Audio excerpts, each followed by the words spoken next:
আসসালামু আলাইকুম, কি অবস্থা, কেমন আছেন? আসসালামু আলাইকুম ভাই, ভালো আছি। তো টমেটো ক্ষেত্রা, এই ক্ষেত্রা দেখতেছি ক্ষেত টাকার এটা সোফানের।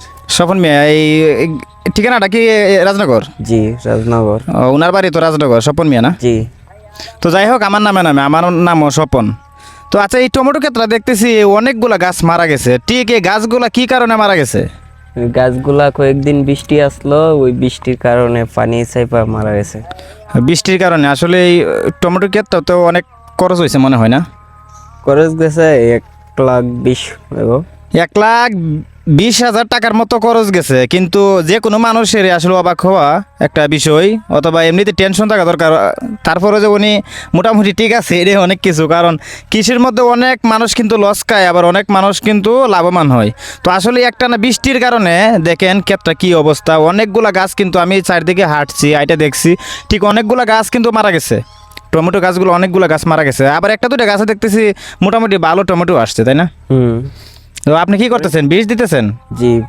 তো আমি অনেক জায়গায় হাঁটছি, অনেক কৃষি ভিডিও আমার পেজে দিছি, আমার এই প্রোফাইল পেজে দিছি। তো আপনাদের আমি একটা, যারা যারা কৃষি করে আর যারা যারা কৃষিক্ষেত্রে কাজ করে, আপনারা যে বীজ যে স্প্রে করেন, তো আমি একটা মানুষেরও কিন্তু মুখে কিন্তু কোনো মাস্ক দেখি নাই।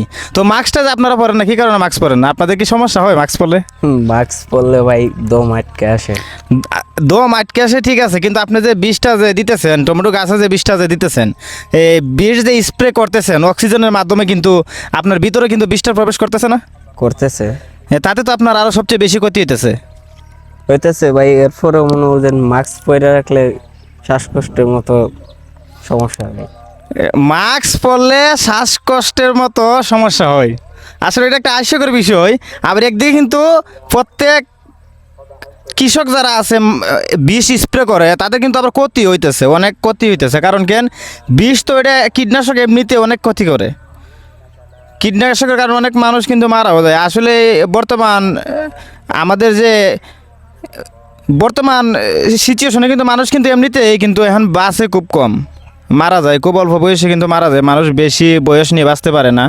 কারণ আগে একটা মানুষ বাঁচছে অনেক দিন পর্যন্ত, কিন্তু বর্তমানে ঠিক ওই রকম বয়স নিয়ে কিন্তু কেউ কিন্তু বাঁচে নাই। তো আমাদের অনেক সবারই কিন্তু মোটামুটি সচেতন থাকা দরকার, আমরা একটু সচেতনের কারণে কিন্তু এইগুলা অনেক ধরনের ক্ষতি হয়। কারণ বিষ স্প্রে করার সময় কিন্তু আমাদের অবশ্যই কিন্তু মাস্ক ইউজ করা দরকার, কারণ আমরা যে ভিতরে যে অক্সিজেনটা নিতেছি, এই অক্সিজেনটা কিন্তু আমাদের ভিতরে ঢুকতেছে, তাতে আমাদের অনেক রকম রোগ কিন্তু হইতেছে, অনেক সাইড এফেক্ট হইতেছে। তো ওনার যে টমেটো ক্ষেত, আমরা কোনো কোনো গাছ দেখছি মরে নাই, আবার কোনো কোনো গাছ অনেক মারা গেছে। তো যেগুলা মারা গেছে ওইগুলো মনে হয় যে পচার বিষ দিতে পারছে না সময়ে, মেঘের কারণে। ওই কারণে রোদ্রে আর মেঘে এসে জ্বর হয়েছে।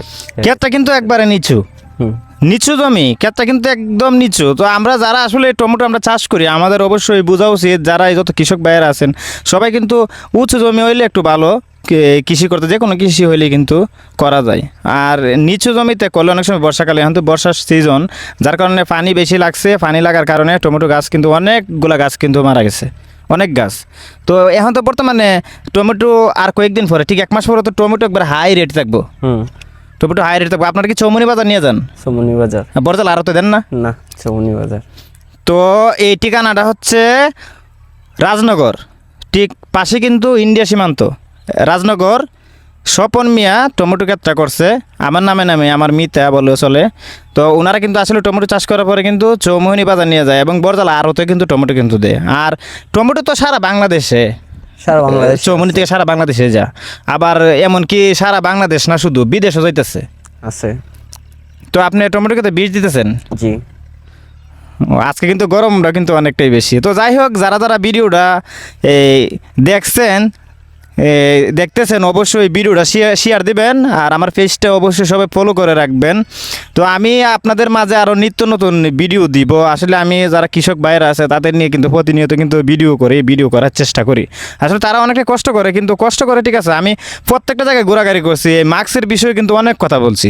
মাস্ক কিন্তু যারা যত মানুষ আমি বিষ স্প্রে করছে দেখছি, একজনের মুখেও কিন্তু আমি মাস্ক দেখি নাই।